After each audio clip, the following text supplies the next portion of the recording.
다음 국회에서도 거야의 힘자랑이 만만치 않을 것이다. 이런 우려 섞인 관측, 여권으로부터 또 일부 언론들이 제기를 했는데요.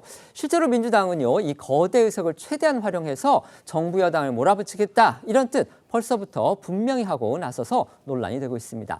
대표적인 게 어제 이재명 대표가 꺼내든 이 처분적 법률 이 주장입니다.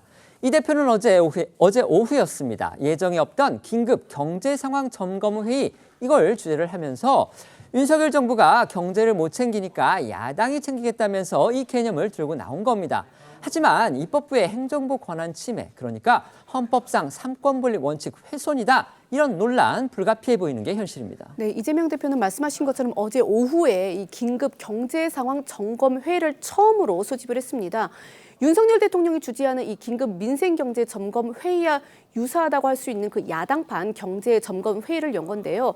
이 자리에서 이 대표는 정부가 마이동풍이니 국회가 직접 할 수 있는 일을 발굴하면 좋겠다면서 처음으로 처분적 법률이라는 말을 꺼냈습니다. 이게 뭐냐면요. 정부가 반대를 하거나 부정적인 행정 조치를 국회가 입법으로 행정부를 거치지 않고 바로 집행할 수 있는 길이 있는데 이걸 이제 처분적 법률이라고 합니다.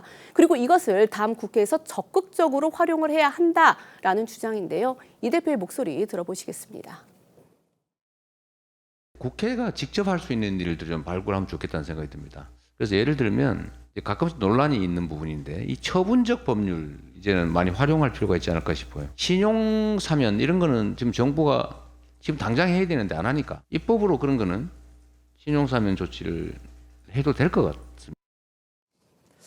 선의로 해석한다면요, 국회의 입법권을 좀 더 적극적으로 해석을 하고 또 국회의원의 역할을 더 키워야 한다. 이런 취지로 볼 수도 있습니다. 하지만 이 대표 스스로 아까 들으셨죠? 시청자분들도 논란이 있는 부분인데 이렇게 말한 것처럼 입법부가 행정부의 권한을 침해할 소지가 다분하기 때문에 정부 여당으로서는 가만히 있기가 힘든 그런 사안인 게 분명합니다. 네, 여러 번 짚어주신 대로 논란이 있는 부분이라고 본인이 직접 전제를 했죠. 처분적 법률은 입법부가 행정부의 행정조치 권한을 침해할 수가 있어서 삼권 분립에 위배된다는 논란이 일 거라는 것을 이 대표 본인도 인정한 셈인데요. 이 때문에 민주당 안에서조차 우려의 목소리가 나오고 있다고 합니다. 동아일보 등의 보도를 보면은 한 친명계 재선 의원은 처분적 법률 자체에 위헌적 소지가 있는 만큼 신중해야 한다면서도 이 국정 운영 책임은 정부 여당이 지는 것인데 굳이 무리해서 부담을 나눠질 필요가 있느냐라고 말을 했다고 합니다. 이재명 대표는 이뿐만이 아니고요. 총선 과정에서 이제 공약으로 아주 강하게 제시했죠. 국민 한 사람당 25만 원의 민생회복지원금을 지급하자. 바로 이겁니다. 이걸 어제 정부에 또 공식 제안했습니다. 특히 이 과정에서 윤석열 대통령의 그제 국무회의 발언을 또 정면으로 겨눠서 공방을 불렀습니다. 네, 앞서 윤 대통령은 그제 국무회의에서 무분별한 현금 지원과 포퓰리즘은 마약과 같은 것이라며 이재명 대표의 총선 공약이었던 25만 원 민생회복 지원금 공약을 사실상 저격한 바 있습니다. 이에 이재명 대표는 윤 대통령 발언이 나온 지 하루 만인 어제 당 최고위 회의에서 국민 다수에게 필요한 정책을 누가 포퓰리즘이라고 하냐고 반박했는데요. 그러면서 총선 공약이었던 전 국민에게 1인당 25만 원씩 지급하는 민생회복지원금을 정부에 재차 공식 제안했습니다. 목소리 각각 듣고 오겠습니다. 무분별한 현금 지원과 포퓰리즘은 나라의 미래를 망치는 것입니다. 그래서 이것은 우리 미래에 비추어 보면 마약과 같은 것입니다.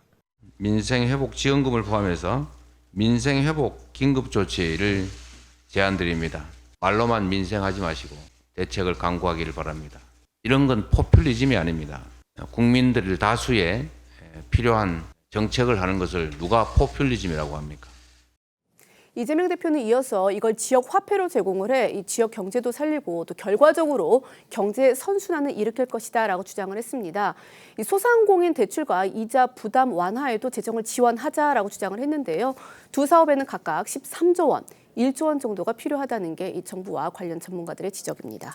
정부에서는 한덕수 총리가 직접 나서서 이 대표 주장을 반박했죠. 네, 이 경제부총리를 지낸 한덕수 총리가요. 어제 이 기자 간담회에서 현금성 지원 정책은 국가가 지속 가능한 정책으로 끌고 갈 수 없는 포퓰리즘 정책이 맞다면서 이 대표의 공약을 부정적으로 평가했습니다. 그러면서 이 단순히 뭐 개인들에게 얼마씩 주면 행복해진다라고 하는 그런 정책을 내는 것은 경계를 해야 한다라고도 했는데요. 들어보시죠. 포퓰리즘이라는 정책은 결국 국가가 지속 가능한 그러한 정책으로 끌고 갈 수가 없는 거를 국민들의 인기를 얻기 위해서 만드는 그러한 하나의 정책. 저는 그렇게 생각합니다. 단순히 그냥 개인들에게 얼마씩 주면 행복해진다라고 하는 것은 저희는 굉장히 경계해야 할 그러한 정책이다. 저희는 그렇게 생각합니다.